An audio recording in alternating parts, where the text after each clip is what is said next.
Okay,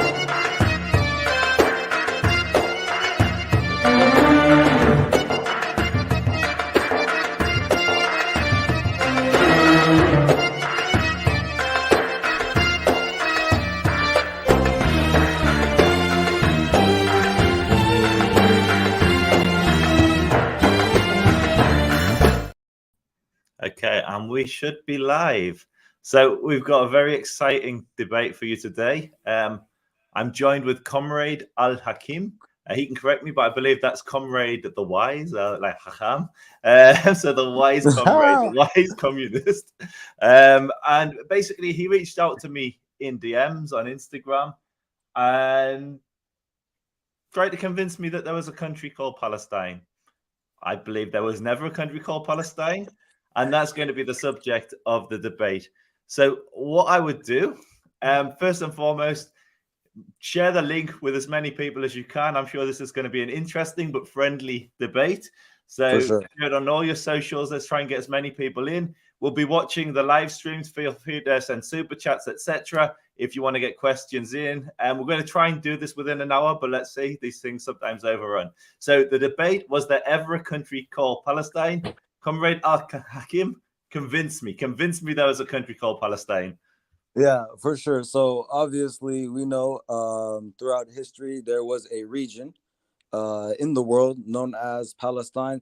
Of course, I'm a Muslim as well, so we believe in the story of David and all of the mighty prophets from the children of Israel. So during that time, it was, I believe, called Philistine, or it had a different variation. And then it eventually became Palestine under stewardship of the Romans, if I'm correct. I think I'm correct on my history. And so since then, it's been referred to as Palestine. And so we know the history, obviously. The Romans for a time controlled it. The Byzantines, Persians sometimes controlled it. And then the Arab Khilafah came and conquered it, obviously. And since then, it's gone back and forth between a few hands, and it was known as Palestine. So the reason why I believe it was a country, obviously, is because of these historical facts that refer to it as Palestine, refer to this area. As for the actual borders, we can discuss as to what constituted Palestine at what time. And what I specific colonial occupation. And so based on this historical reality of how the people referred to it, how it was known by both the indigenous population and foreign or non-Palestinian people, that Palestine was a country. There. So let's work through these claims one at a time. So first and foremost, a country is usually defined as borders.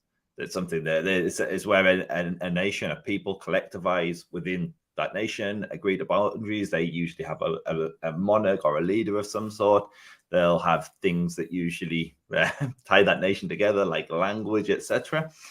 And my first challenge would be that you didn't describe a country. You described a province of empires, whether it's Muslim empires, whether it's Christian empires in the Crusader period or in the Roman period. That's not a country in the sense that there were many provinces of, say, the Ottoman Caliphate, but they weren't countries. They were provinces of the Ottoman Caliphate. You then went on to say that your evidence is there was a place called Palestine. So I'm going to show you the flag, if that's okay, of that place, and let me know what you think of this flag. So first and foremost, let's see if you can spot it, and then once you can spot it, tell me what you notice about this flag. Yeah, I got you. It's loading right now, but when it's finished loading, I got you. Do you see it on the? Is it? Do you see it on the right? Is it showing yet? It's still doing that little circle. Okay, if it's not working, apologies. I will. No, it might be me from my Wi-Fi. I don't know. Okay, here it comes. Okay, perfect. All right, I see a bunch of flags. Which? Yeah. So look to the right. Oh, I see it. Yeah, Palestine. Yep. Now, what do you notice about that Palestinian flag from the 1930s? It is a deviation from the current Israeli flag. Obviously, not the exact same. But does it but it look would like an indicate it's a Arab Jewish country. flag? Does it look Yeah, like? no, I was gonna say it indicates that this is a Jewish country, at Ye- least through the Star of David and the colors. Yeah. And so what you'll Right. find is in the 1930s, in the Mm, 1920s, the mhm, the the people that use the term Palestine were either the British or the Jews. So mm. we had the Jewish Sabbath Yeah. yesterday. At my house, we drank wine. That wine was from a company called Palwin, which was founded back, I think, the beginning of the 20th century, and it stands for the Palestine Wine Company, Palwin. Mm, The mm, Palestinian football team, they were all Jews. The Palestinian the Palestine line, which was a ferry line from New York to, I think, Haifa, was mhm, a Jewish-owned line. Palestinian Airways was a Jewish-owned business. Like literally everything, single organization with the word Palestine in was mhm, Jewish. If you look at all those posters that Palestinian activists love to post, which say "Welcome to Palestine," they're all made by Jews. And mm, there's a very famous Arab leader from the 1930s, and he was speaking to the Peel Commission, the British Peel Commission, in the 1930s, in mm, 1936. And he mm. said there is no such country called Palestine. Palestine is a Yeah. word the Zionists invented.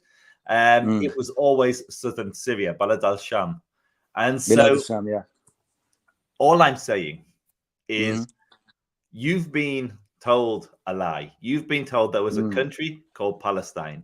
There was Right. never a country called Palestine. They were conquering foreign Turkish empires, Kurdish empires, Christian Mhm, European empires that conquered the land, but there mm, was never a country called Palestine.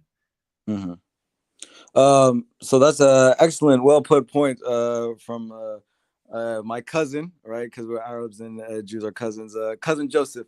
But to specifically address those points, I want to note that the phenomena of the nation state is a relatively recent phenomenon, right? Previously, we were not organized in nation as human beings, and anywhere in the world, we weren't organized as nation states. We were typically empires, kingdoms, right? You had the massive kingdoms in Europe, which at various different points controlled each other. And so the nation state is a recent phenomenon.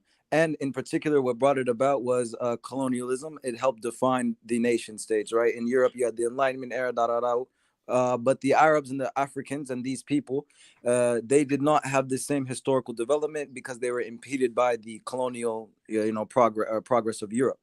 So they didn't have the same ability to form nation states in the same way as Europe, in so much that the Europeans generally divided these new nation states as they are. For example, Iraq is its borders are based on the Sykes-Picot Agreement, just as Syria, just as these places are. So for me, the functional equivalent would be saying like. This isn't a country because the European colonialists didn't create these borders for the people to follow through. So this could work as like saying that like South Africa isn't really a country. It was just a province that was under the control of the British, and so therefore whatever happens afterwards is a group of like if a group of people was to come in and say no, this is our land, well then yeah, it's fine because we're not infringing on any sovereignty because we're really just infringing upon the British colony.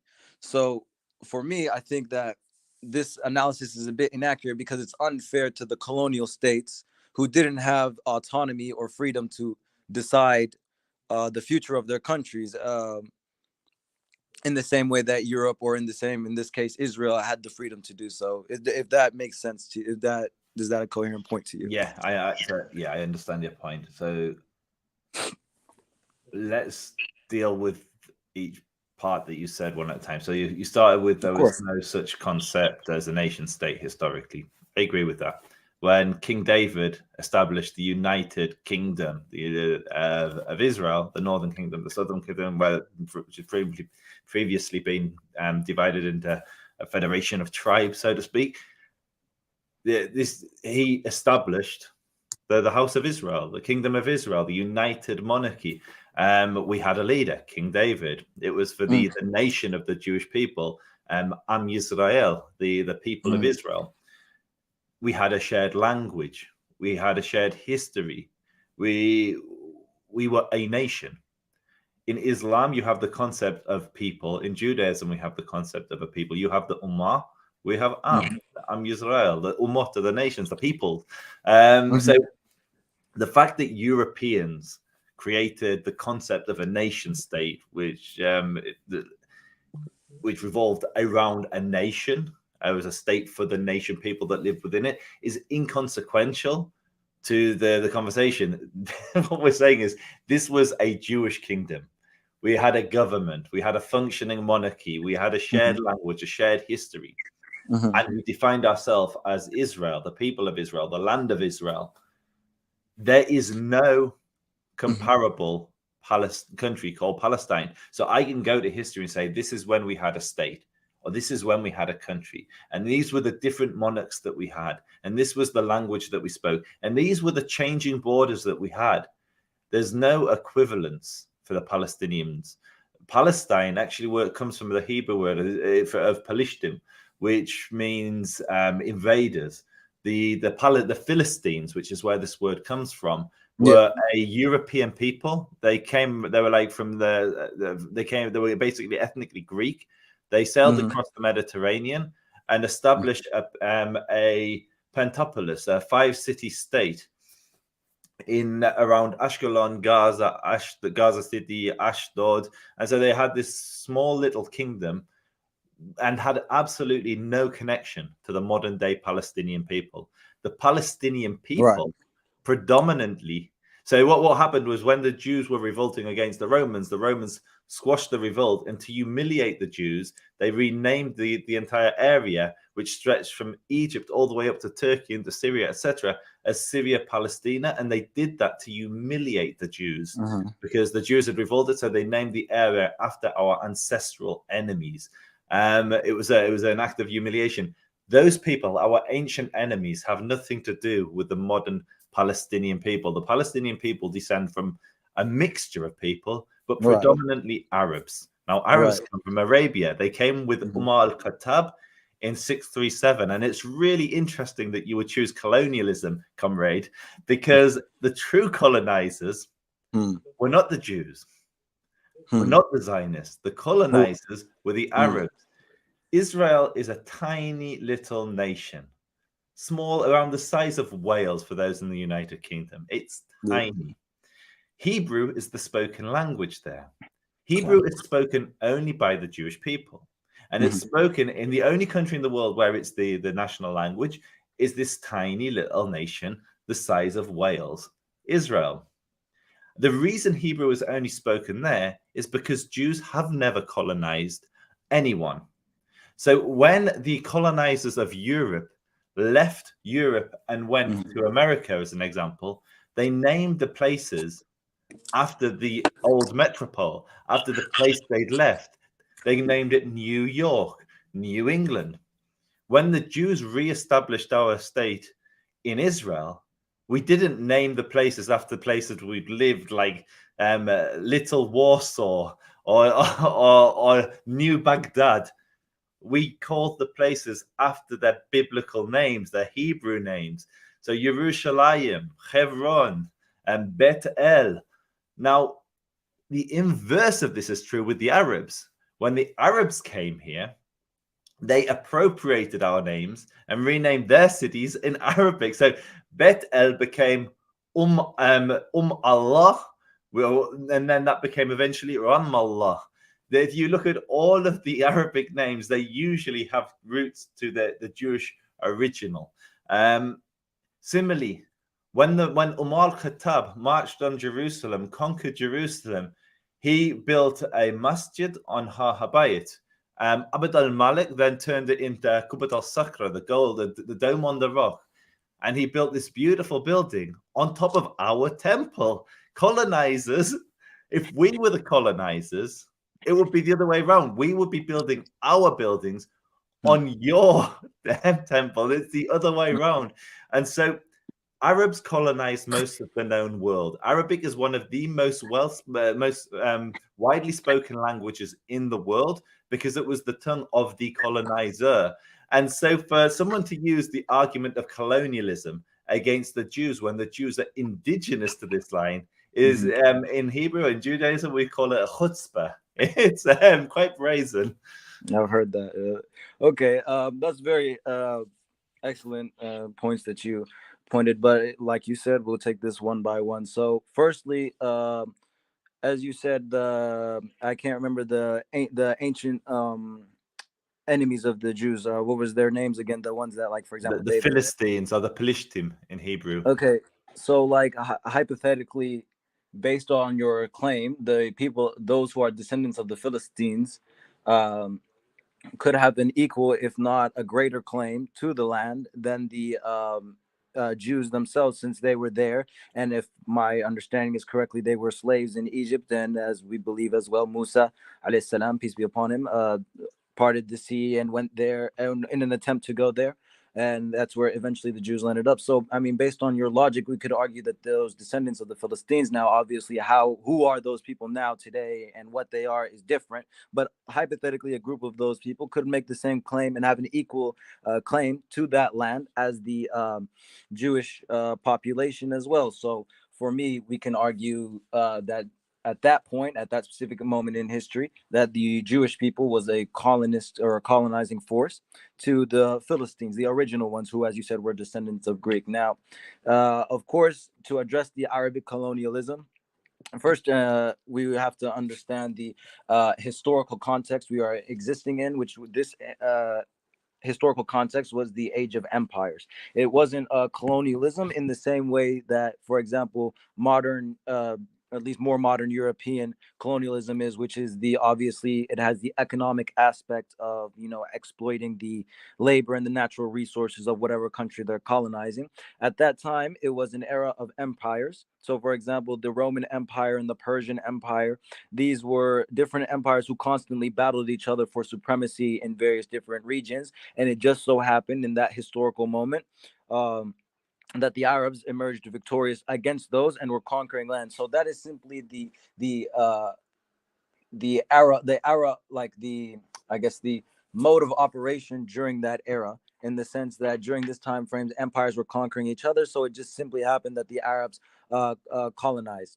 And furthermore, I want to defend Umar ibn al-Khattab radiallahu an, uh, from this claim that he somehow built this temple on Palestine. So we obviously, if you believe the Islamic, as I do, the Islamic narrative, which is the Prophet, peace be upon him, went on the Buraq, the flying horse, and he went to Jerusalem from Mecca and ascended into heaven. And the Dome of Rock Mosque is that's the location of where he ascended to heaven. So for us, it's simply a religious place, but more importantly, there's the famous story of, like, for example, the church where they offered him to pray in, and he refused to pray in that because he knew that Muslims would say Umar prayed here, and they would try to build a mosque there, and so he prayed in a different place. And in that place right now there is a mosque. It's called Masjid Umar, uh, obviously after him. So, and it was in fact known that Umar ibn al-Khattab radiallahu anh said, asked the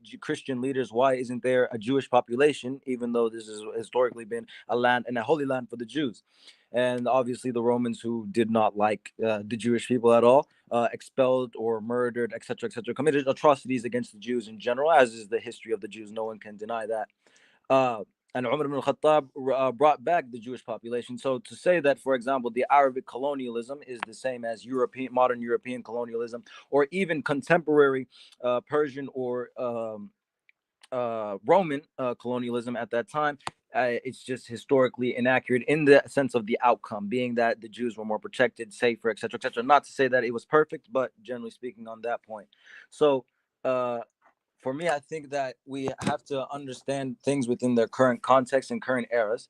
That obviously, when 1948 occurred, that's when 1948 occurred, and obviously the years leading up to that, it was a land that was mostly occupied by Arabic Muslims, Arabic Jews, and Arabic Christians, and that was being occupied by the British. And as a result of Europe's horrendous atrocities against the Jews, particularly the Holocaust, and the either being active participants in it or doing nothing to it, they decided that this land, which according to the Bible, which of course some people don't even believe that the Bible is a valid source of information, but according to the Bible and because of our tragedies, we have the right to give you a land which the Jews has had it up until this point not been the predominant force, meaning that the European, meaning as in the European Jews. So that is the problem I have, which is that the European colonialists, who they themselves committed the crime, punish the people of the Arab world, who generally speaking had nothing to do with the Holocaust, for their own crimes by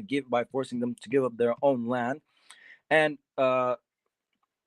furthermore, the subsequent atrocities committed against the Palestinians by the Israelis. So I think that's where we have our disagreement, because also it's predicated on if you believe in the Bible. Because if someone doesn't believe in the Bible, then this argument that this is the Jewish people's holy land or motherland also falls on deaf ears. So I mean, that would be my response to those points. I don't know if I addressed everything, or if I was coherent enough for you to follow, but I hope I was able to make my point.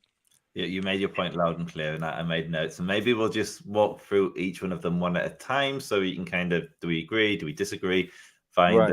the shared opinions and also the dissenting ones. So first, is it fair to say then, just going back to the title of this debate, that we agree there was never a country called Palestine? I don't think we can agree to that. No. Okay, so what were the borders of the country called Palestine? The borders were from, for example, as far north, I think to the Syria, as the Golan Heights would be included as a part of its border towards the north. Well, I guess, hey, I would have to look at the map. I'll concede the point to you on that one. As of right now, okay, with borders the is tough. Borders is tough. Can you give me a leader, like a monarch or a prime minister, or there were Palestine? Sure, there was like, I mean, not in the sense of like a political leader, but you can argue that there was like scholars who function as community leaders, but no, not in the sense of like there's a prime minister or there's a president or there's a that in that sense. So I'll say no, not a defined objectively. This is the leader of the whole group. Okay, if that makes sense. So we don't have a leader. We struggled with the borders.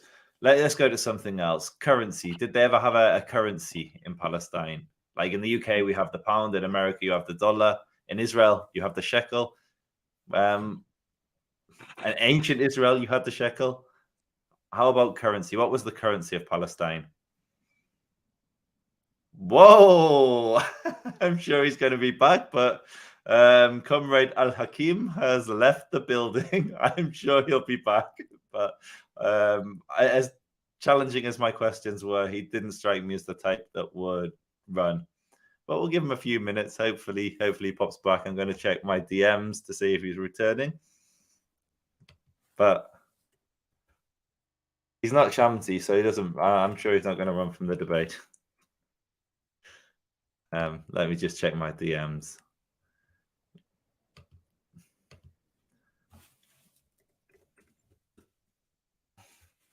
Meanwhile, feel free to fire in questions in the chat while we wait, because I'm kind of speechless. I wasn't expecting the debate to end so prematurely. So while we're waiting for Comrade Al Hakim to return, feel free to ask questions in the chat.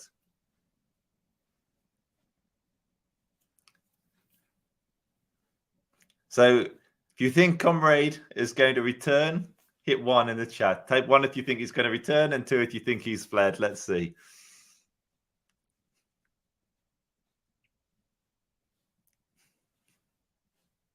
Hi.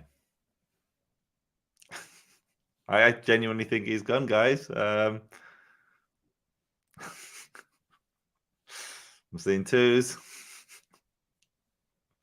It's a shame. So while we wait, I'll address a few of his comments, and hopefully he'll jump back on. So one of the things I don't really need to argue about, so it doesn't matter if I say it while he's not here, he used the term Arab Jews. Jews never referred ourselves as Arab Jews. We've always referred ourselves as B'nai Israel. I'm Israel. We've never we may have spoken. Comrade's back. I knew he'd come back. let me just re-add him. That was my bad. Comrade, the chat didn't have faith. They thought you'd fled. I was hoping it was your connection. My phone simply died. I apologize about that. It's a shame because that would have been a very viral clip for me. But you would have been made a legend. Yeah. But okay, so we were talking about the borders, and then you said the currency. Yeah, the currency. What was the currency of Palestine? And the leadership. I just want to write these points down 1 second. Okay, so I mean, I would plead ignorance. I don't know. Not that. Okay, that's fine. Like, I don't know everything. I'm not expecting you to know everything. But no leader, no borders, no currency. Did they have a language that was separate from surrounding nations? So, for instance, in England, we speak English. In Italy, they speak Italian. In Israel, they speak Hebrew, the language of the Jews. Did the Palestinians ever have like a separate language that wasn't Arabic, that was unique to that region and not the wider area? I mean, obviously, you have like the Arabic slang of the Palestinians, but no, it would be just Arabic, as you said. Yeah. What about culture? Can you give me any, even like, 'cause we're not really clutching at straws because like you can have multiple cultures within a country. But I just like, can you even think of any cultural things which are unique to the Palestinians, not shared by, say, neighbors in Lebanon or Jordan or Egypt? Again, I have to plead ignorance. Okay, so I'm going to push back on you slightly then. I would say, as far as providing any evidence, which is the subject of the debate, that there was a country called Palestine, you may think there was, but you've not been able to provide any evidence. I can provide you ample evidence there was a country called Israel. I can provide ample evidence that there wasn't a country called Palestine, listing all the different empires that controlled the region, referencing how the Arabs, the Christians, the Jews, the Muslims that were living in that land would self-identify during those periods. And I would say on that point, I don't want to say like I've won the debate, but I think you failed to prove that there was a country called Palestine. However, I don't think that needs to be the end of the conversation. Because I think you touched on something which is really interesting, which is the colonial imperial side of things, which we can move on to. But I don't want to do that until you feel like that you either presented everything you can to convince me and the audience that was a country called Palestine, or not. Yeah, no, I'll just really briefly say that on these points, and I wrote them down, I am very, I guess I'm ignorant on this, maybe historical facts. Perhaps there is evidence, but I don't have them with me right now. That's something I wrote down every single one of those points as to, what constitutes a country. So I'll have to come back to you on that. But for right now, I concede you have won the argument, at least in the context of this conversation. Okay, so let's move on to something more interesting, because truthfully, I was never under any doubt that you would not be able to prove there was a country called Palestine, because there was never a country called Palestine. We can actually have a more sophisticated conversation as it develops as to what about the Arabs that were living in that land, because there were Arabs that were living in that land, and there were Arabs that are living there today, some of whom, not the majority, but some of whom descend from ancient communities that were in that land. And there's maybe a more grown-up conversation to be had around that. But the cheeky title, was there ever a country called Palestine? The answer is no. There was never ever a country called Palestine. So I have to do some research, but I concede. So I think moving on to something which is, I think is very interesting, because I read I looked at your profile picture. I read your name, Comrade Al-Hakim. I listened to the language of the imperialist, the colonialist, and I can clearly see where you are on the political spectrum, and you're somewhat to the left of me, a center-right Zionist.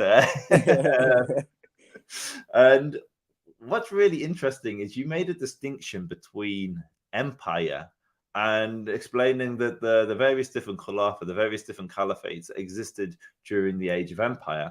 So my first question is that, are empires good? Like, well, how do you view the empire?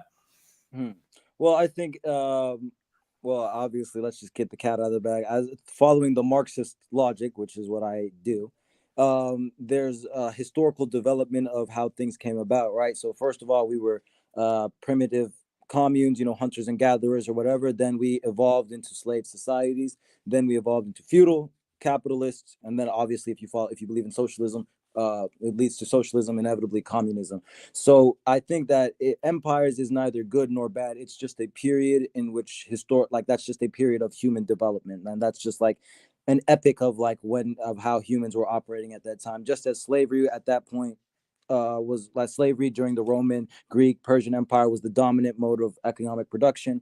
Um, Feudalism was the dominant mode of economic production during the age of empire, and as a result of feudalism, that's how empire came to be out. So it's neither here nor there. Obviously, in modern day, I'd be totally opposed to empires in the same historical fashion.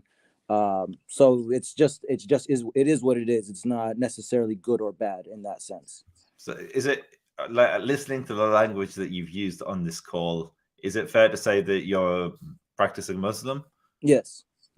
Do you believe in the Khilafah? Yes, of course. What is the Khilafah? So the Khilafah is the Islamic state as prescribed through the Quran and the Sunnah of the Prophet Muhammad, peace be upon him, sallallahu alaihi wasallam. And how is it different from an empire? Well, because it can function independent of being an empire. Saudi Arabia isn't an empire, but it generally adheres to the Sharia law. So, I mean, hypothetically, you could have a khilafah instead of the kingdom. You could just have the khalifa and the shura and the gathering of councils independent of empire. That's what at least based on what I understand of the khilafah. So what I find very interesting is the Khilafah as they function throughout time have been imperialist. Yes. They were like in the sense that they would expand, they would acquire land, they would send a tribute back to the capital, back to I think it was to Medina rather than Mecca, but in the early caliphates, but then to Damascus, Baghdad, wherever the caliphate was centered, they would send tributes back. So you had expansive, you had Muslim armies going out and conquering land with the sword, taxing the residents of the land that they've conquered. And there are arguments that in some instances they were maybe better than other imperial forces of the time. But they were still imperialist forces that went out, conquered land, ripped out the resources, sent them back to the ruling class. And so how do you square that circle as a Marxist Muslim? So of course, obviously, I'm not an orthodox Marxist. I have my friend here, my comrade here. He's an orthodox atheist Marxist, whereas I'm, kind of a deviant from the traditional Marxist sense in religion. But nonetheless, the point being that, okay, so during the time of the Prophet, peace be upon him, he was a Khalifa. He was the leader of the Muslim rulers, and he did not expand in the same way as these other as like, for example, Umar did, or Uthman, Ali did afterwards. And fundamentally speaking, that I guess I lost my train of thought. How do I square that? Like, what do you mean by how do I square that between? So I'll make it like Islam. Let's say with Muhammad and the four righteous caliphs, the four. So Umar, Abu Bakr al-Baghdadi, etc. Abu Bakr, sorry, not Abu Bakr al-Baghdadi. I know what you meant. I know what you meant. I made some of those types earlier today, and so the name was very Abu Bakr, Umar, etc. Ali. They expanded the borders of the caliphate by force. They took land, they took taxes, they created a tiered system of people. So you had the Muslim at the top. Well, actually, in the early days, you had the Arabs, then you had the Muslims, like they were non-Arabs, and then beneath them you had the Al-Kitab, the Dhimma, the people of the book. And that was it. They were the lowest of the low. Within that system, they paid a tax, the Jizya, which was so they would be sagirun, subdued, humiliated. So, I mean, that's what the Quran says. the Islam, I mean, Muhammad himself had slaves. He also freed slaves, but he had slaves. Of course. It was I mean, you mentioned within the Marxist theory that slavery was a system we left, an age we left. But within Islam and within it, I'm being transparent, within Judaism, slavery was never made haram. It was discouraged. It was conditions and protections were put in place to protect the slave. And I'd say in the case of Judaism, the entire philosophy behind the religion is one of liberation. And that's why I believe the abolition of slavery came from Judeo-Christian lands, because there was this theme of manumission, this theme of releasing slaves from slavery. But that said, as a Marxist, you adhere to a religion which promotes, or not promotes, let's say permits slavery, expands its borders, has a tiered tax system, which taxes the people that it subjugates, that it subordinates, and sends those taxes back to the capital as a tribute. And like, how do you square that with Marxism? Which they seem contradictory. Yeah, sure. So firstly, I disagree with your characterization of how the Khilafah operated in that sense. Well, because, okay, firstly, as I've explained before, that was just a historical moment, a period in time. And now our thinking has simply evolved, where, as you see now, even though it is permissible to own a slave because of the, societal context and the cultural evolution of society, right? We in Muslim nations don't typically have slaves. I'm sure some rulers or some guys do, but now it's we just don't have that. So that was just in that period of time. That's how the state operated. And secondly, this tiered thing, for example, the Arabs being on top versus the non-Arab Muslims being below is simply false. I mean, we can look to the story of Bilal ibn Rabah radiallahu anh. He was a black Abyssinian slave previous to Islam. He was obviously the lowest person in society, but then as a result of Islam, the Prophet Muhammad, peace be upon him, said that he was the equivalent towards any of the Arabs. In fact, Salman al-Farisi, he was a Persian man. He he went around the world seeking the truth, and he eventually came to Islam, to the Arabian, accepted Islam, and the Prophet Muhammad understood that he felt a certain type of way, that the Arabs were looking at him as a foreigner, that he's weird, and he said, no, he's from my house. So this notion that there's a tiered system within Muslims, that the Arabs are somehow superior, is at least from the religious context. I don't know about the historical implementation, but at least from a religious context is incorrect. And of course, the tax system in which you have the hierarchy of religions, this is another slander against Islam by Western chauvinists in general, who say that the Jizya, for example, is an oppression on the Jewish and the Christians and so on and so forth. But this is fundamentally incorrect. It was a tax taken upon those citizens to ensure themselves protection of the state. So if, like, for example, the Jews had an issue in Palestine and they needed the use of the Muslim army, that's what the jizya tax was there for them to ensure protection of the state. And secondly, it's less oppressive than the zakat, because if we enforce the zakat, it would have been 2.5% of your income, as we as Muslims pay. I pay the 2.5% zakat. But the jizya is in fact less than that. I think it's almost like I've heard between 1 to 1.5%. So this notion that this somehow is a oppressive tax system is fundamentally incorrect, because it was there just to ensure, like how you pay taxes to any state. Like if you want to use our resources, if you want to use the army, if you want to use this trade thing, you just have to pay this tax. And of course, we see that this system was the best way that preserved the protection of minorities, which is why, for example, we have numerous religious minorities that otherwise would have been abolished. For example, the Druze are considered very heretical in their beliefs. The Alawiyya, what is a prominent Shia group in Syria, is also considered a deviant from the religion of Islam. You have the Christian populations that exist. It was all there because of this. It was preserved by this jizya system. So, which is why you don't have the same level of violence against religious minorities in the Muslim countries as opposed to in Europe. So, I mean, I just fundamentally disagree with your characterization of this. But at the end of the day, I think it was just that historical moment is how things operated, and we've evolved past that mode of thinking in the sense we don't have slaves anymore. We don't have concubines in the same way. So, I mean, that would be how I square those two. Okay, so I think so. The step through each one of those points. So Sure. it seems like to me that you're saying that civilization or humanity has moved beyond the ways of the Muslims during as they lived under Muhammad and the four rightly guided caliphs. Yeah, So like because we they don't have were slaves more anymore. regressive and we're more progressive now.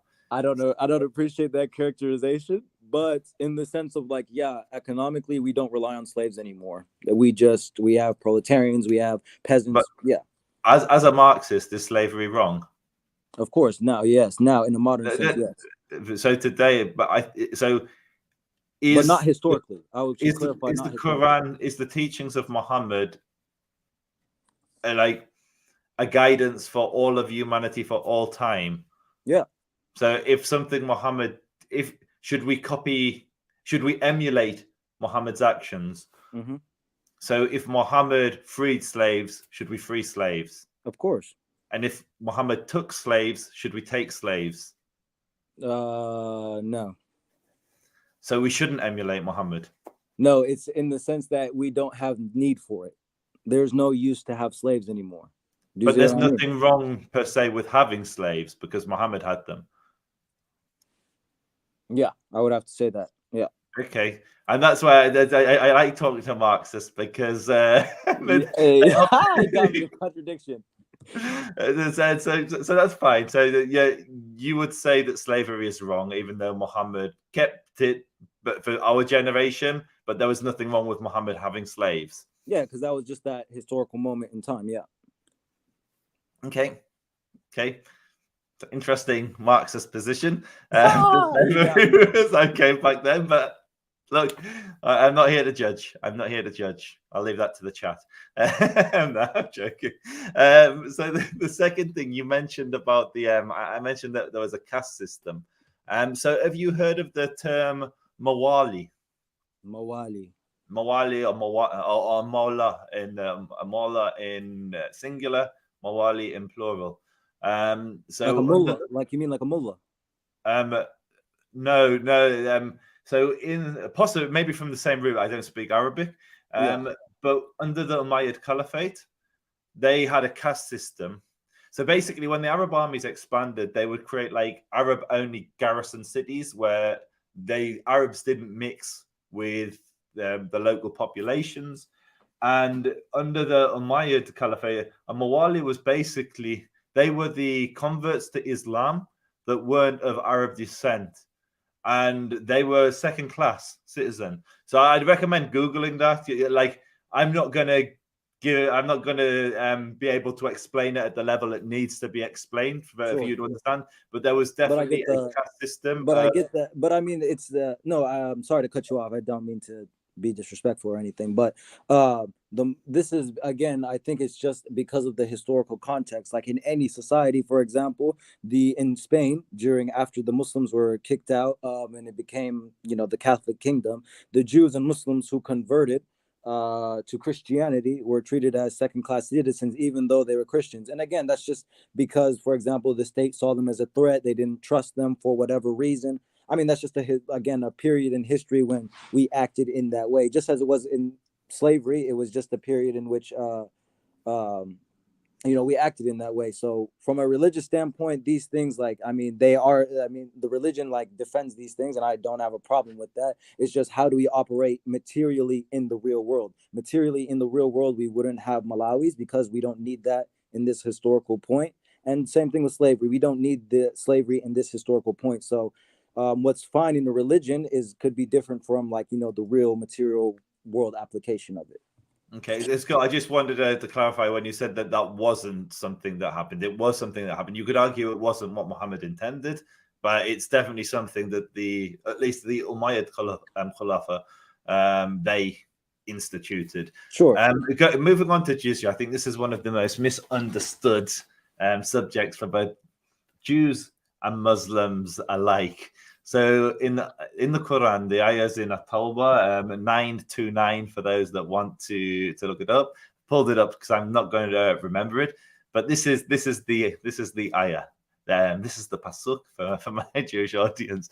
Fight those who do not believe in Allah and the last day, nor comply with what Allah and His Messenger have forbidden, nor embrace the religion of truth from among those who were given the scripture, willingly submitting until they pay the tax, until they pay the jizya, willingly submitting and fully. Now you'll get different translations for this word, from humble to subdued to humiliated, but the word is sagirun.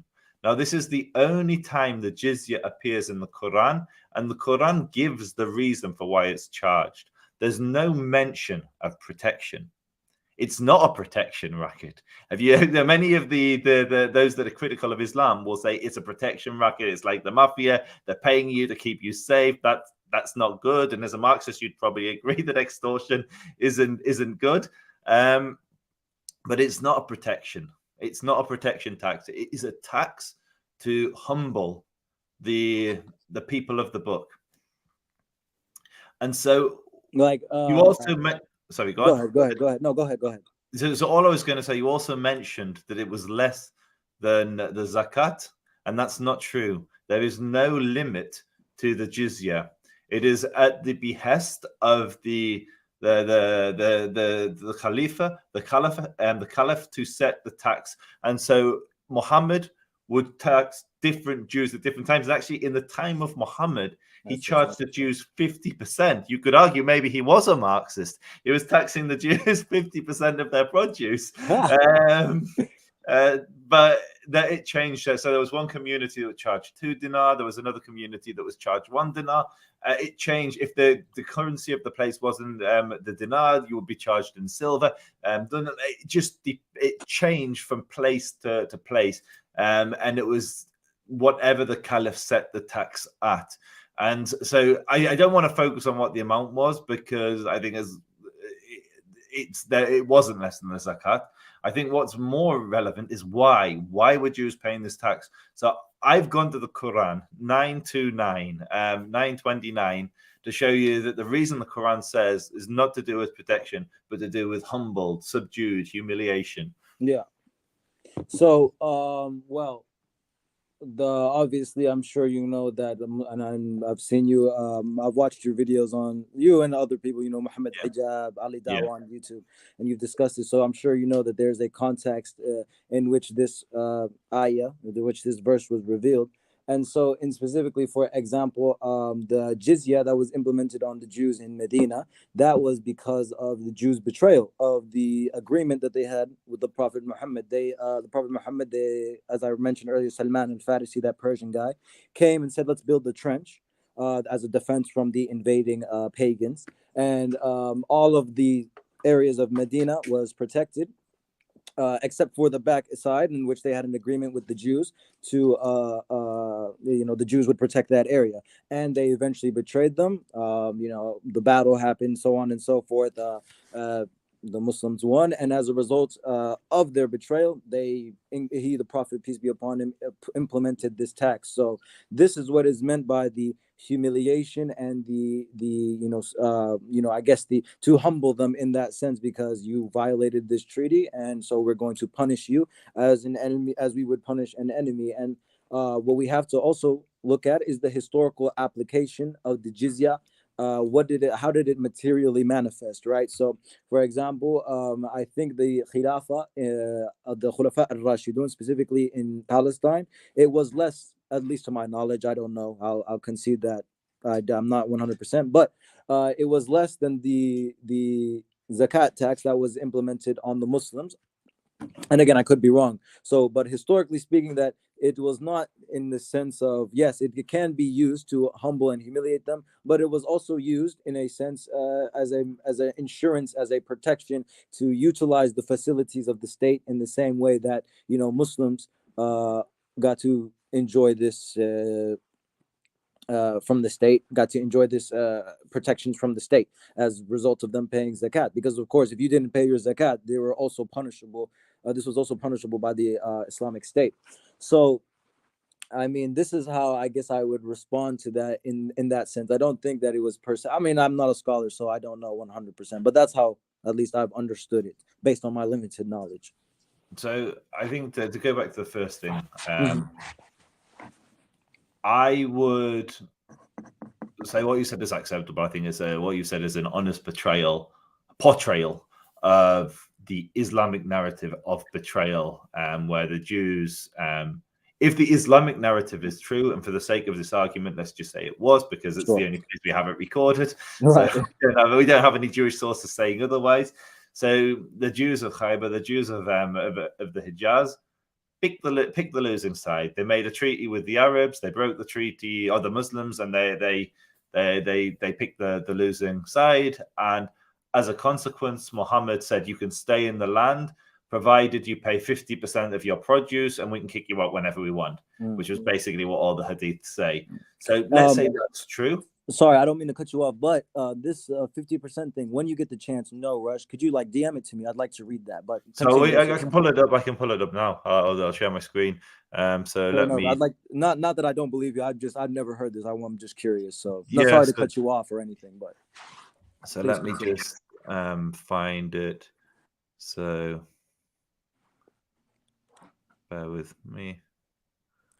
Here we go. Zoom in on this. Sorry, bear with me. I'm just going to make this a bit bigger, and then I will zoom in on. So this is just a little source sheet I've put together for when I have these conversations. So apologies. No, you're good. You take your time. I mean, so here we go. So let me know. Should I try and make that a bit bigger, or can you read that? No, that's good. That's good. But please continue with your point. I just wanted to read while I. So this is Bukhari. So Abu Dawud and Sahih Muslim. So basically, all of the different collections say the same thing. So narrated by Ibn Umar. Umar expelled the Jews and the Christians from the Hijaz when Allah's apostles, that's Muhammad for the audience, had conquered Khyber. So Khyber was a Jewish city. And eventually it was cleansed of its Jews, but originally it was a Jewish city. It's now saying Muhammad wanted to expel the Jews from it, as its land became the property of Allah, His apostle, and the Muslims. Allah's apostles intended to expel the Jews, but they requested him to let them stay there on the condition that they would do the labor and get half of the fruits. And Muhammad told them, we will let you stay on this condition as long as we wish. So they, i.e. the Jews, kept on living there until Umar forced them to go towards Taima and Ariha. Ariha is understood to be Jericho in Jerusalem, in Israel, which would correlate with the tradition that Umar welcomed the Jews into Jerusalem, and the potentially emptied the Hijaz of its Jews. He sent them to two places, one of which was Israel. Another one, this is Al-Bukhari again, narrated Abdullah bin Umar. Allah's apostle gave the land of Khyber to the Jews on the condition that they would work on it and cultivate it, and they would get half of its yield. And it goes through all of them, and it basically says the same thing, that the Jews either were allowed to send the condition they give half. They potentially proposed that. I'm not scholarly enough in Islam to apply a framework to reconcile all the slightly different nuances between the hadith, but there will be far more knowledgeable Islamic scholars who will be able to present this. But the basic premise which runs between all of them, so I feel very confident in saying this, is that the Jews gave 50% of their produce. And so let's say your context is correct. Sure. And that they were charged as tax because they lost, they picked the losing side. Then fine, Mazel Tov. That works. That's where it becomes problematic. Is 929 of the Quran isn't talking about that. It's talking about the jizya in general. So if you're contextualizing that to those Jews that were rebellious, or treasonous, if the Islamic narrative is correct, then that shouldn't apply to all the other Jews and Christians that were conquered by expansion, Islamic armies that were expanding the borders of the caliphate, acquiring land, and then applying this burdensome tax, which doesn't have a limit to it. So, and you can argue that it's for protection, and that's definitely the mainstream Muslim position today. But as a Muslim, you always go to the Quran, and Of the course. Quran tells you why. The Quran says it's to humiliate, and if you're saying it's only for those Jews then that were treasonous, which is what your argument was, then there shouldn't be a jizya applied to the people of the book in later generations who maybe weren't and maybe had very good relations with the Muslims and were loyal citizens. They should not be charged this tax. They should be charged the same tax as zakat. Sure. If that was your argument. Sure. Well, I mean, I can't like for the Jews in Khaybar in the context of the betrayal of the Battle of Al-Khandaq, the trench battle. That's at least my explanation. As for, like, for example, the Jews in, let's say, Syria, Palestine, or the Christians in, say, Persia, I cannot speak to that. So I'll have to go back and study these things. So I'll at least for now concede the point to you. To that point, there's just one more thing I'll share, just because I think it's very important that Muslims and Jews read this. So there's a belief that the Jews and the Muslims, the Jews living in the land which you were calling Palestine, which we would call Israel, there's a belief that they had it very good. Now, I would recommend this blog to as many people as possible. This is Elder of Zion. It's a great resource, a great blog. Please go check them out. It's a really good. You want me to read the Zionist narrative? Come on, man. No, so this is a account from Israel Joseph Benjamin. He was a Jewish explorer who traveled around the world looking for the 10 lost tribes of Israel. He visited the land that you would call Palestine, and this is his account of what it was like. Deep misery and continual oppression are the right words to describe the condition of the children of Israel in the land of their fathers. And then he goes on to list what was like. One, they are entirely destitute of every legal protection and every means of safety. Instead of the security afforded the law, which is unknown in these countries, they are solely under the orders of the sheikhs and the pashas, whose character and feelings inspire but little confidence from the beginning. It is only the European consuls who frequently take care of the oppressed and give them some protection. With unheard of rapacity, tax upon taxes levied on them. With the exception of Jerusalem, everywhere the taxes demanded are arbitrary. Whole communities have been impoverished by exorbitant claims of the sheikhs, who, under the most trifling pretenses, without any control, oppress the Jews with fresh burdens. It's impossible to enumerate all these oppressions. In the strict sense of the word, they are not even masters of their own property. They do not even venture to complain when they are robbed and plundered, for the vengeance of the Arabs would follow each complaint. Their lives are taken into as little consideration as their property. They are exposed to the caprice of anyone. For even the smallest pretext, even a harmless discussion, a word dropped in conversation is enough to cause bloody reprisals. Violence of every kind is a daily occurrence. When we don't need to go on, but you get the idea. The thing I wanted to focus on there was the taxation. So Jews have been taxed incredibly treacherous amounts by various Muslim oppressors throughout time, and particularly in that land. And so rather than dwelling on what was it like for a Jew living under these, I would say, as a Marxist and a Muslim, how do you square this taxation system? This oppressive, the Jews were the lowest of the low in this society, yet these backbreaking taxes were inflicted on them. Yeah. Forget the bourgeois and the proletariat. This is hardcore oppression. No, I got you. So again, I mean, this is for me, this is, again, you've provided, I mean, and I'm sure those, I'm going to believe your sources are accurate. So we're going to say that they are. I mean, this is just, again, this is just a historical development of how between the relationship. So, for example, at one point, the Jews were living swell in Spain, and then at another point they were living horrendously in Spain. At one point, for example, during Salah ad-Din, his personal doctor was a Jew, and so they were living good at that particular point, and then at this particular point they weren't living so good.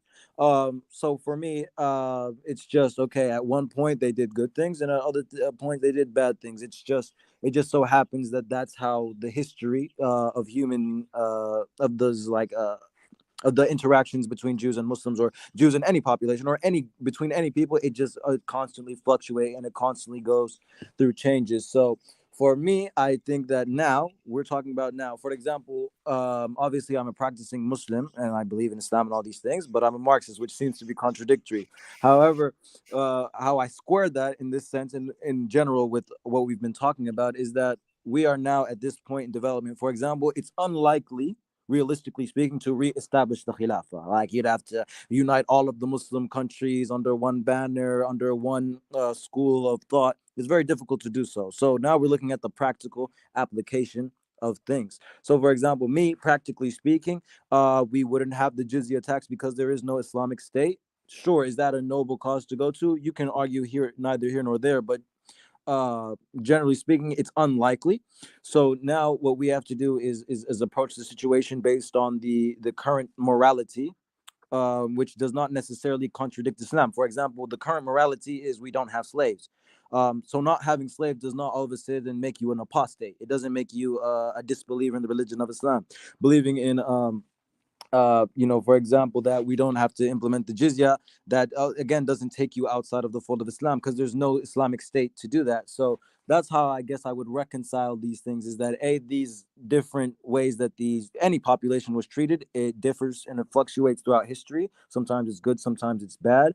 And then we look at the current situation, the current moral conditions and reality that we exist in.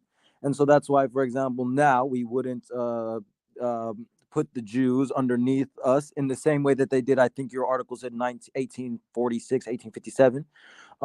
And we wouldn't implement the jizya because there's no Islamic state to even implement that to begin with. So I guess if that answers how I would reconcile those two beliefs.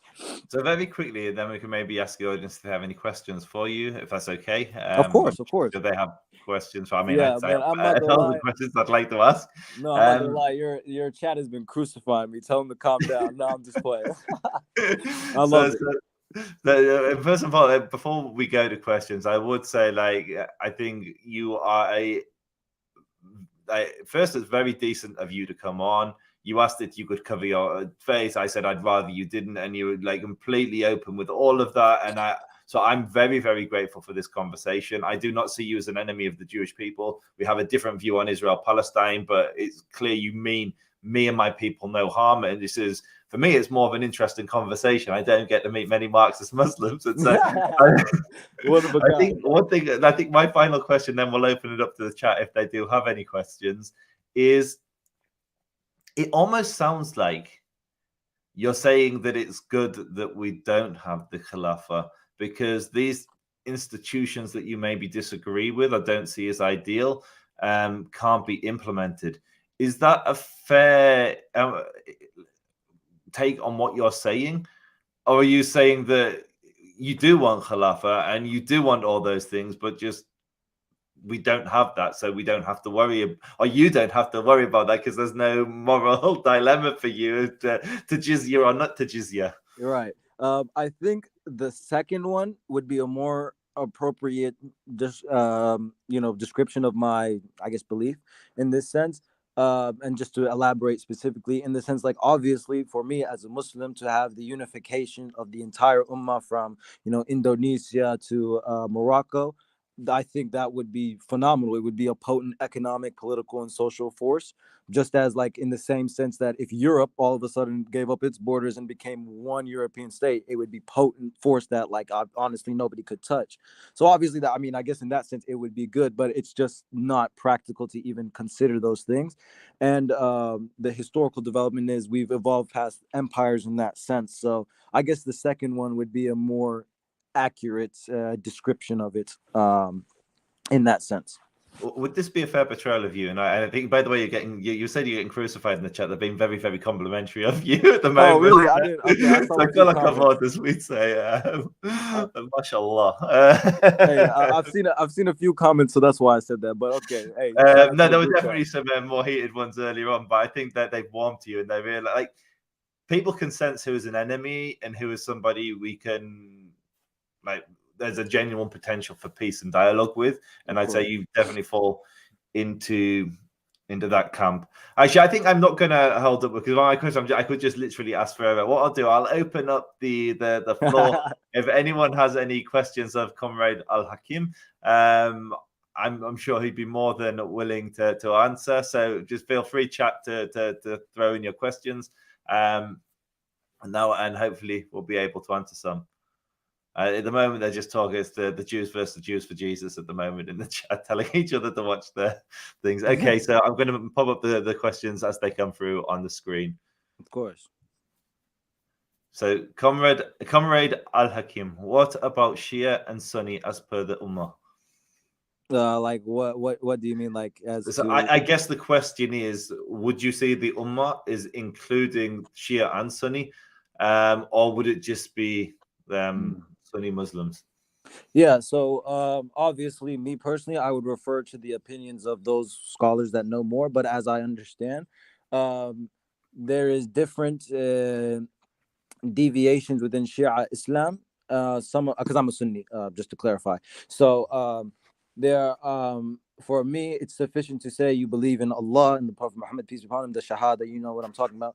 La ilaha illallah Muhammad Rasulullah, and then that's sufficient enough to be considered a part of the Ummah. Then afterwards, if you have deviant beliefs or things that, for example, are unorthodox per Sunni Islam, per the tradition of the Prophet, we can, we would address them as needed to be addressed. So, but yeah, generally speaking, I would say like I would include Iran in this new Caliphate 2.0. I think, if it was to come about. So the next question, and I think that's one of the things I'm sensing from you, and I was going to say this, and it's more of a comment on what you're saying rather than a question. It feels very much like your position is more that this would almost be voluntary, like the people it wouldn't be an expansivist caliphate that was going out and taking land, but more the people of Indonesia, etc., uniting under and agreeing to one caliph who was ruling them. And so I do see where you're coming from, and while I like picking holes in your theory, I do see the consistency as well. So the next one's from Ephraim. Comrade, you're super chill and smart. What do you think the best future for the region will look like? So, first of all, thank you for the compliment. Second of all, if you're talking specifically, I would assume Israel, like the Israel-Palestine, or just like the Middle East in general. Or I can answer both. think he's talking about. Let's go with both. Let's go Israel, Palestine, and then the wider region. Yeah.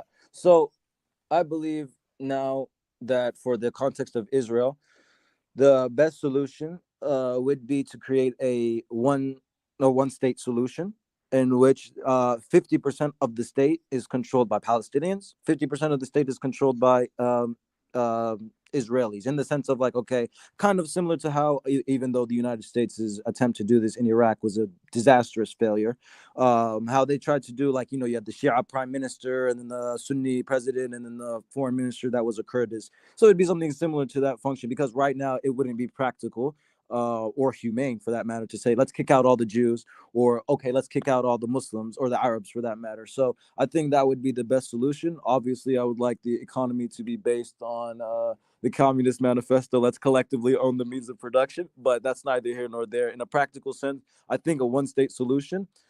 And I think, too, there has to be some type of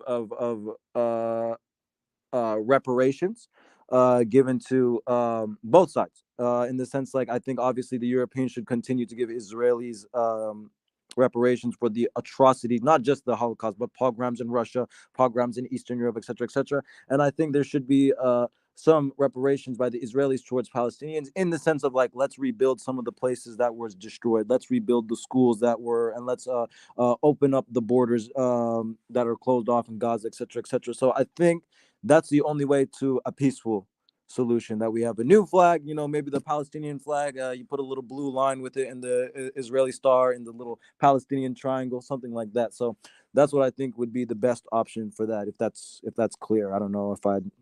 Yeah, no, that makes perfect sense. A star in the Palestinian flag would be the flag of Jordan. Yeah, but I'm in the sixth. No, I know what you're place saying. Yeah, there's a lot that I can agree and a lot that I can disagree in that, but I think it's not for me, these questions. My audience knows my views. I think it's interesting for them to hear your views. So let's so next question. Did you know Karl Marx had slaves? I don't think that's true, but yeah, I'm not gonna lie, resident Marxist. I'm a university student. I'd be willing to bet my entire tuition that that's not true. So I would say that Engels. I mean, if you see workers as slaves, as the exploited, then I would say that Engels had slaves. That's true. Engels was he was a member of the bourgeois class. So, but no, I don't think they actually owned slaves in the sense that he means, or they mean. Seems like a nice guy. That's the way. Thank you. So here's the next one. As a Muslim Marxist, what is your stance on the USSR versus Islam, like in Afghanistan, for example?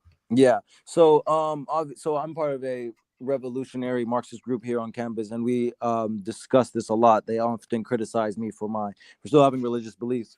So for example, I'm totally opposed to the Soviet policy of at least in the early stages, and at least during the time of Stalin, of how they, not just Muslims, but any religious population, they would brutally suppress that. I think that obviously you can have the Marxist, like the dialectical and historical materialist thought, but I think it's what would be more appropriate is like if as Lenin once said, he said like the state and church are separated, but if the people want to continue to go to church and continue to go to the mosque and pray, as I would in this state, I think that's totally fine, because that doesn't prevent collective ownership of production, the building of socialism. So for example, I'm opposed to the Soviets incursion in Afghanistan. Why? Because even though it was, I guess at that time, a socialist state, even though nuanced Marxism would say it's not, but nonetheless it was an imperialist incursion in Afghanistan. The people of Afghanistan did not want this particular type of government, and so you forcibly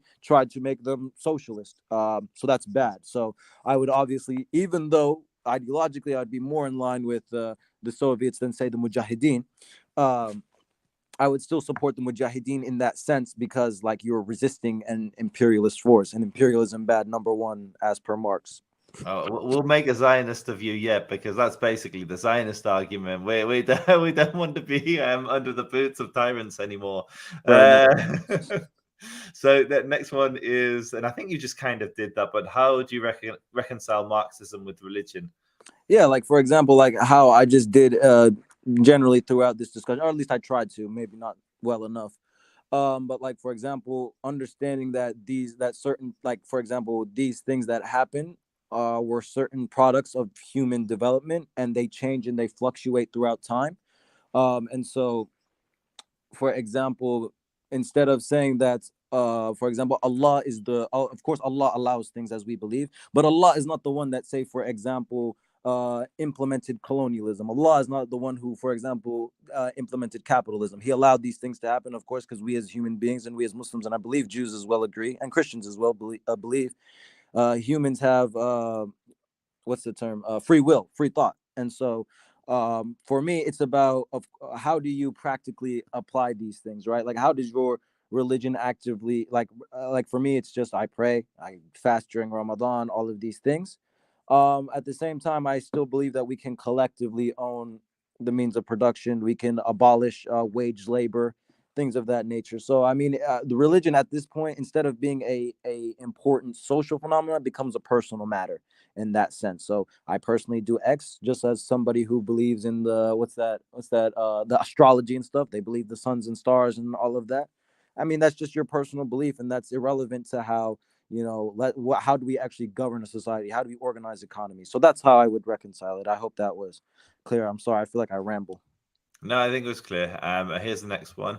I'll just give some context. So, Comrade Al Hakim. So, what about the 850,000 Jews and $160 billion in property stolen from Jews?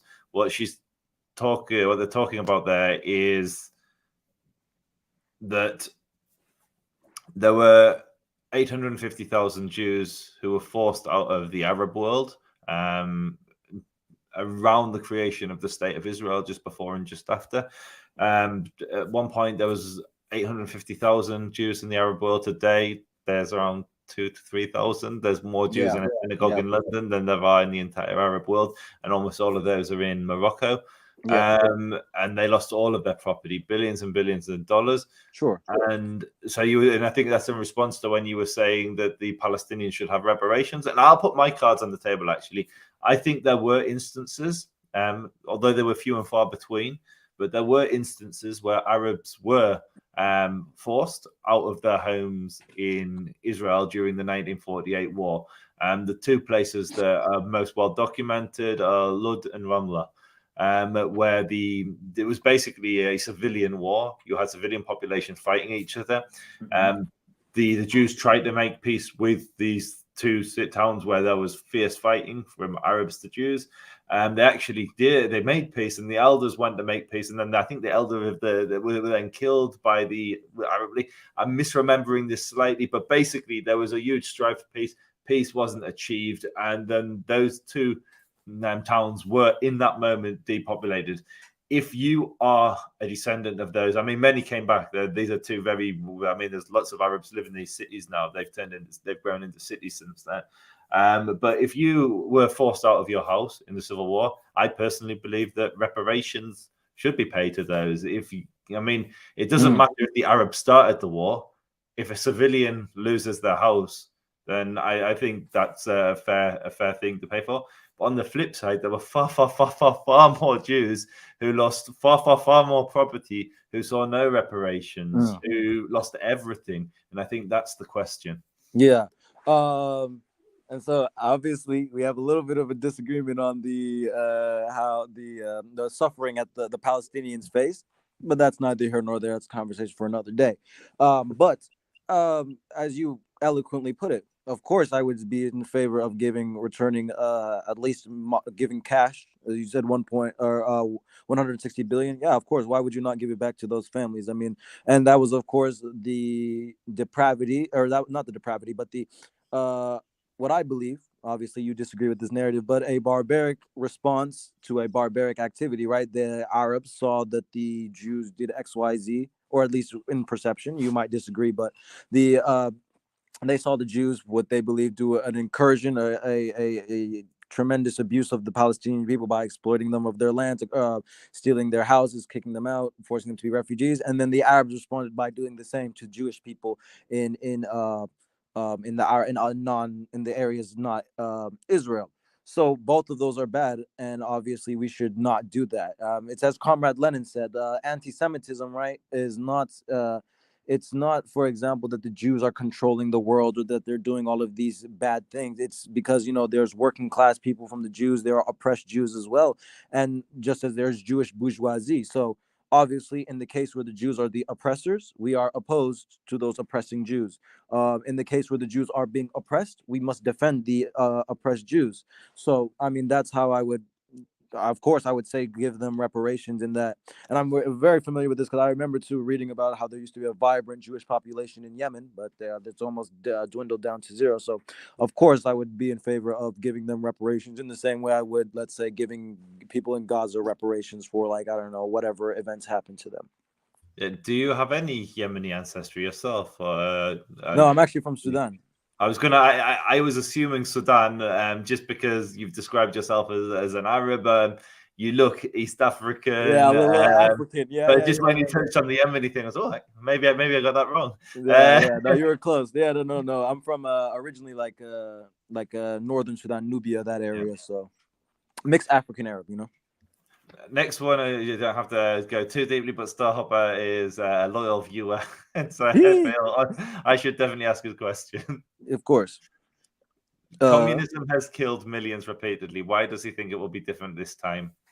Well, first of all, capitalism has killed exponentially more. So, I mean, that's a simple response to that. Exponentially more.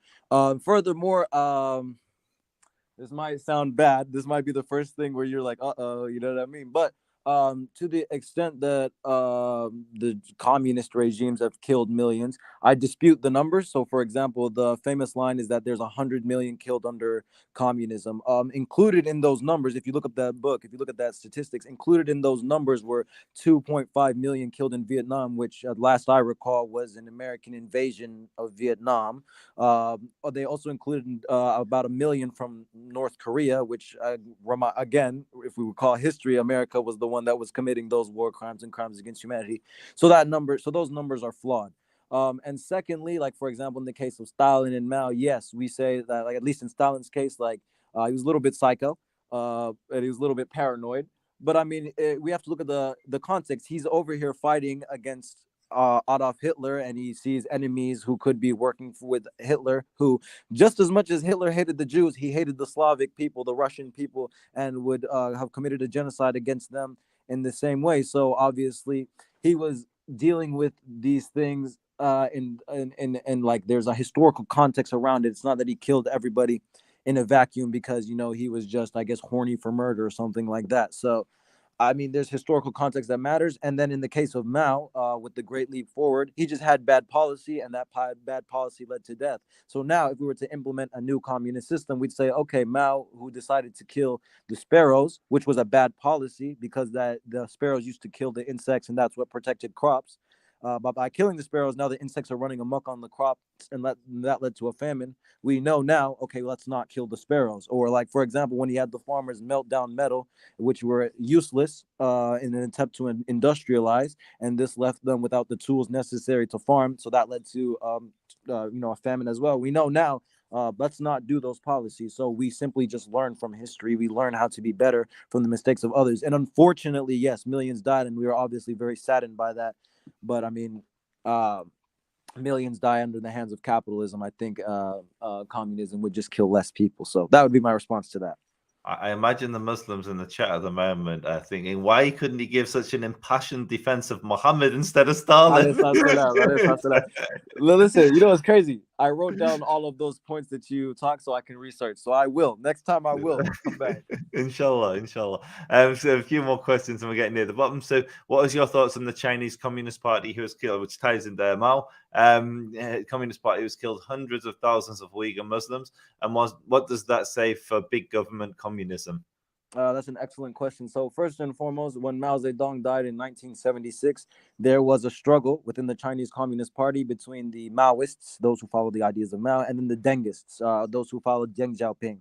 Deng Xiaoping, Mao believed they had the ideological difference that Mao wanted to continue class struggle until there's no more classes, obviously, as per communist thought.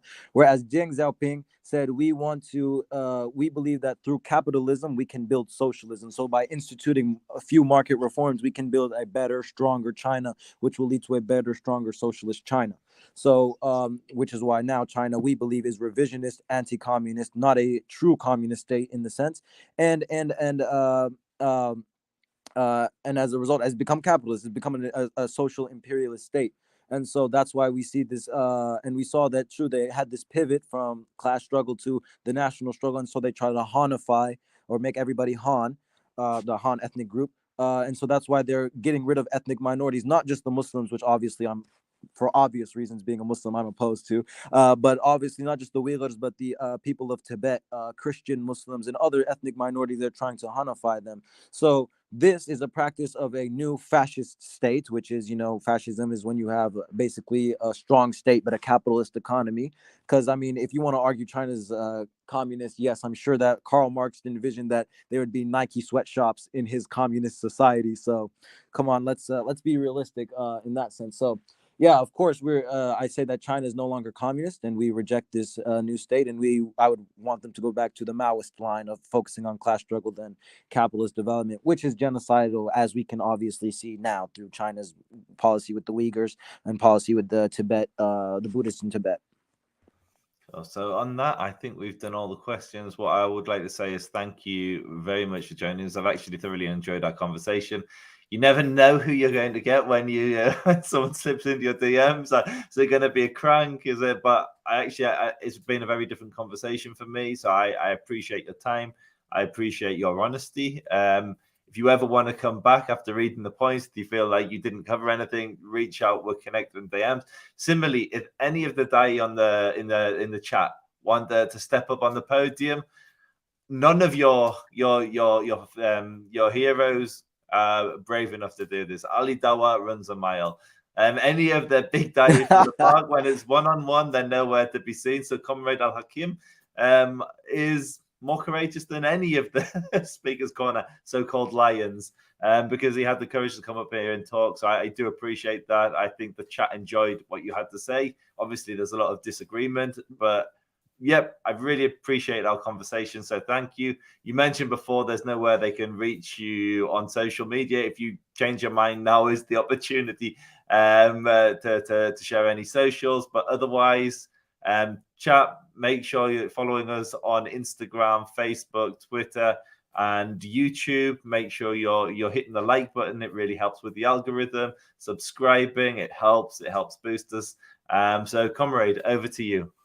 You know what, I'll give my social medias, because I don't really do anything like how you do. You're actually an advocacy movement, you're actually an organization that does something. I'm just, some guy that randomly posts on Instagram.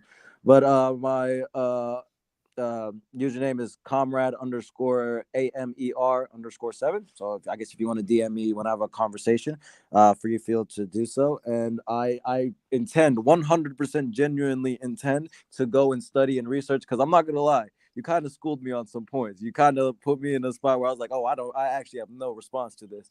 So I intend to learn these things, and I fully 100%, if you'll have me, intend to come back. So Inshallah, and Jazakallahu khairan. May Allah only give you goodness. You're clearly a brother who has peace in his heart, and I appreciate your time and conversation. Of course. Thank you again. Jazakallahu.